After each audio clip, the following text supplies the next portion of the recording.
សង្សារមហាធំធេងសុទ្ធតែ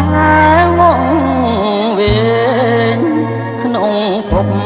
អន្តកា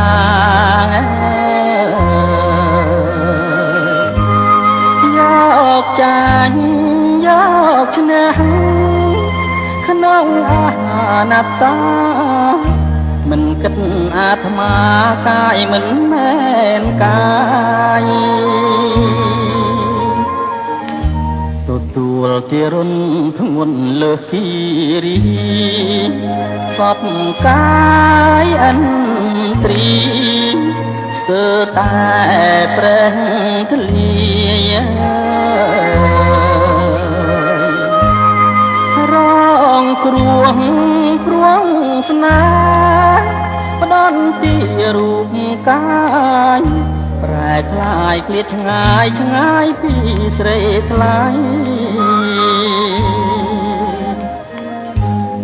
បងសែនស្រឡាញ់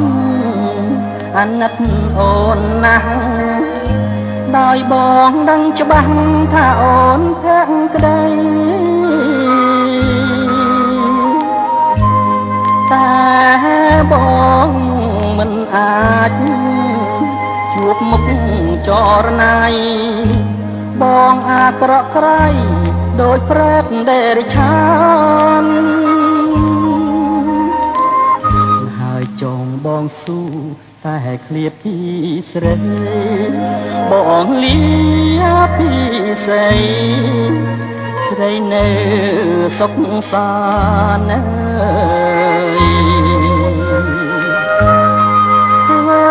ម្ដេចកំប្រែមិនឲ្យជួបប្រានបងអាចជួបបានក្នុងក្តីស្រមៃ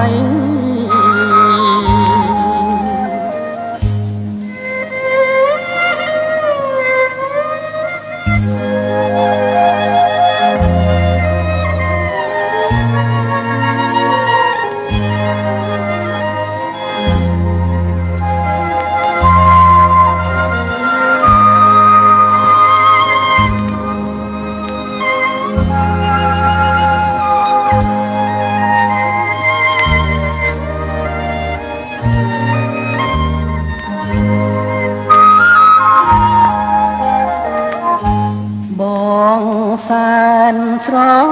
ឡាញ់អាណិតអូនណាស់ដោយបងដឹងច្បាស់ថាអូនភក្តីតែបងមិនអាច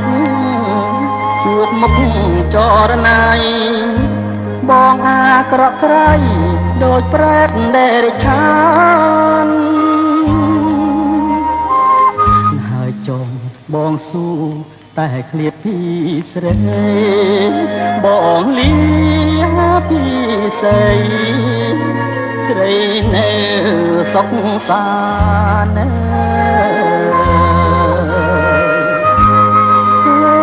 ម្ដេចកំប្រែ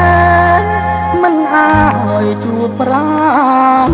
បងអាចជួបបានក្នុងក្តីស្រមៃ